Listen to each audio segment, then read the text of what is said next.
What's going on, guys? It's Brandon back here again today for a video I've wanted to make for a while. Ever since I did that offer sheet on the Keith Tkachuk video, I really wanted to kind of broaden my horizons on the dark era of the Blackhawks. And this was a season that I needed to point out, and I wanted to do a separate video on it entirely. The 2001-2002 Chicago Blackhawks. As a fan of the team, this is a team that's not talked about very much, and for good reason. It was in the middle of a very dark era for the Hawks. This is the 1 year from 1997-98 until from 2007 to 2008 that they make the playoffs. Of course, 1997 they make the playoffs, 98 they're out, 2008 they miss the playoffs, 2009 they're back in.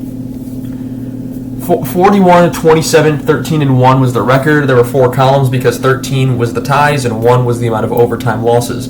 They were tied with the Red Wings for the best home record in the NHL this season as well. They were 3rd in the Central, 5th in the West, and 8th in the league. Goals for, they were 14th with 216. Yes, we're in the dead puck era because goals against, they are 12th with 207. I'm pretty sure Carolina, there was a year, it was either this year or a couple years back that they led with 198, and that was 1st in goals against. So 207, you know the era we're in is the dead puck era. Their coach was Brian Sutter, and their captain was Tony Amonte. Hawks were going through coaches and general managers like candy during this era. Brian Sutter came in, and he really got this team off to a fantastic start, and he kind of led the way throughout the season. The captain being Tony Amonte, he had been there now for, I think this was 8 years, so he was a veteran. He knew how to lead a team. A very underrated player, in my opinion. Tony Amonte, I feel like, never got the respect he deserved as a player. During the regular season, they had 41 wins, which was by far the most they had in this era. Their leading point scorer was the very injury-prone Eric Daze, 82 games, 38 goals, 32 assists, 70 points. He was a 4th-round pick in 1993, and I point that out because we'll come back to drafting later. Alexei Zhamnov, 77 games, 22 goals, 45 assists, 67 points. Tony Amonte, 82 games, 27 goals, 39 assists, 66 points. Michael Nylander, 82 games, 15 goals, 46 assists, 61 points. Steve Sullivan, 78 games, 21 goals, 39 assists, 60 points. So you got 5 guys with at least 60 points. And then you have Kyle Calder, 81 games played, 17 goals, 36 assists, 53 points. Phil Housley was on the team for this year, 80 games, 15 goals, 24 assists, 39 points. Korolev, who I've never even heard of, 82 games played, 9 goals, 20 assists, 29 points. Mark Bell, 80 games, 12 goals, 16 assists, 28 points. And John Clem, who I'd also never heard of, 4 goals, 16 assists, 20 points. 82 games for him as well. Calder was a 5th-round pick in 1997, Bell was a 1st-round pick in 1998, and Daze is a 4th in 1993. The issue here is those are the only ones of their picks on the board. Any of their other 1st-round picks, gone or not even relevant enough. Of course, Tyler Arneson is on this team. He was a 5th-round pick of theirs, but he hadn't fully developed yet. He was still, I think he was only drafted in 99, so 3 years out for a 5th-round pick. Give him out. He started developing at that point. But the point is, they don't have a lot of homegrown talent here. They made most of their acquisitions are through trade. Steve Sullivan was a brilliant waiver claim, or through free agency. And this is before salary cap, so you could spend that kind of money, but it's not the way you build a team. I'd like to put the Red Wings out there for perfect example. They had Yzerman, they got Fedorov, Shanahan was through a trade, but they also drafted Kozlov, Konstantinov. Of course, they bring in Larionov and Fetisov through trade or free agency. Off the top of my head, I'm trying to think of who else, but Chris Draper was acquired for $1. Maltby was acquired, but those are depth guys. Your superstars were guys that you drafted. Zhamnov, Amonte, Nylander, Sullivan. I wouldn't consider any of them superstars. Daze was the superstar that never was because he was hurt all the time, and that kind of ruined his career. One of my favorite goaltenders, Jocelyn Thibault, he was there during the Dark Ages. 67 games, 33 wins, 23 losses, and 9 overtime losses or ties with a .902 save percentage and a 2.49 goals against average. Steve Passmore, 23 games played, 8-5-4, .904 save percentage, and a 2.26 goals against average. So goaltending, those numbers are kind of low. I'm going to be honest here. For the dead puck era, those numbers are kind of low. You want your save percentage to be higher and your goals against average to be lower in this era. They make the playoffs as the 5th seed in the West. Round 1, they come against St. Louis, 4th with 98 points, so 2 points more than them, and they won 5 of the 5 games they played during the regular season. They won the season series, taking 7 points out of 10.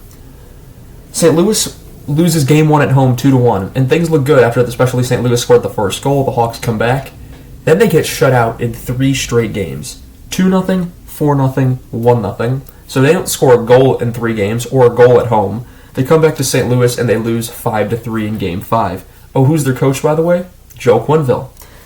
Playoff scoring I have here, but I want to point out first, St. Louis goaltender Brent Johnson, 116 saves on 121 shots throughout 5 games. That is a .959 save percentage. It's the dead puck era. Michael Nylander leads the playoffs in scoring for the Hawks. No goals, 3 assists, 3 points in 5 games. Kyle Calder, 2 goals in those 5 games. Steve Thomas, 1 goal, 1 assist, 2 points. Karpatsev, go see Pat Foley's rant on Alexander Karpatsev. It's one of the greatest things I've ever seen. 1 goal, no assist, 1 point. Steve Sullivan had a goal in 5 games. Amante, assist in 5 games. Housley had an assist in 5 games. Clem had an assist in 5 games. Korolev had an assist in 5 games. And Odeline had, in 4 games, had 1 assist.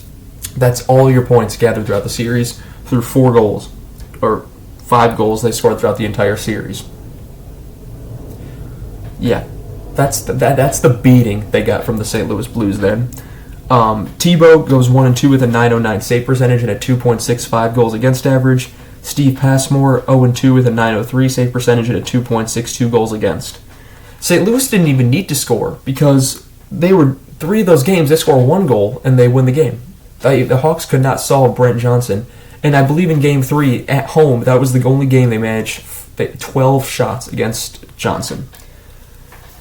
So now that you see the complete collapse that happened during the playoffs, I want to go into some of the background behind the makeup of this team, and some history in general.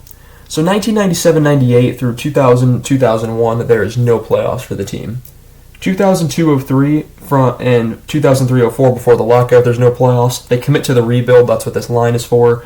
2005-06 through 2007-08, all those years are rebuilding years before they come back to the playoffs in 2008-09. They unintentionally went into a rebuild here. They kept signing old guys like Housley, Steve Thomas came back. Michael Nylander wasn't that old at that point, but he was still up there. Amante was getting older, but all these veteran guys, that's not how you win. It's similar to what the Rangers were doing, except they missed the playoffs a lot in this era. So no playoffs throughout all those years. So this is the one time in 1, 2, 3, 4, 5, 6, 7, 8, 9, 10 years that they make the playoffs. And let's get into their drafting, their first round pick drafting to be specific. 1995, they drafted Dmitry Nabokov 19th overall. He's a bust, and they shipped him off to the Islanders before he could bust with them. So good move on them to get rid of him while they could, but they still messed up this horribly. Doesn't help that Bill Wirtz is running the team. 1997, they draft Daniel Cleary at 13th overall. Good player, Daniel Cleary. What's the problem? He didn't play with the Hawks that long. He ends up in Detroit for a long while, and he has a pretty solid career there. Ty Jones is drafted 16th overall. His draft position is higher than the amount of games he played in the NHL, which was 14. Mark Bell is drafted 8th overall in 1998. Pretty good. Decent NHLer. Problem was, he wasn't a superstar or a star at all. He was just kind of a decent middle 6, bottom 6 kind of guy. 1999, they draft Steve McCarthy at number 23.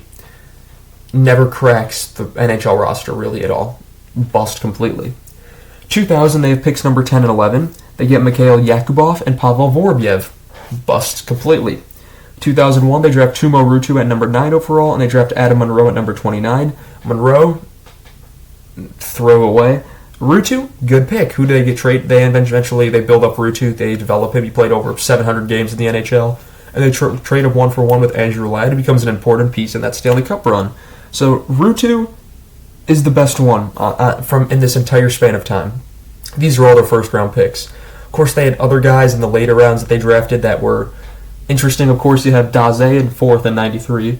Calder's a 5th in 97. Arnesen's a 4th or 5th round pick, I think, in 99. Other than that, you got random guys like Kent Huskins, who I'm pretty sure never played a game with the Hawks. Off the top of my head, there's really not much else that the Hawks were doing. They could not draft good at all. They were a horribly run organization, and this season was a season of luck. That's what I amount this season up to. Everything clicked during the regular season that they were able to make the playoffs and get the 5th seed in this, whatever this is. And you see how in the playoffs they were proved as frauds pretty quickly. Just overall a disappointment, and the very small amount of light in the dark era quickly smothered and doused, to say the least.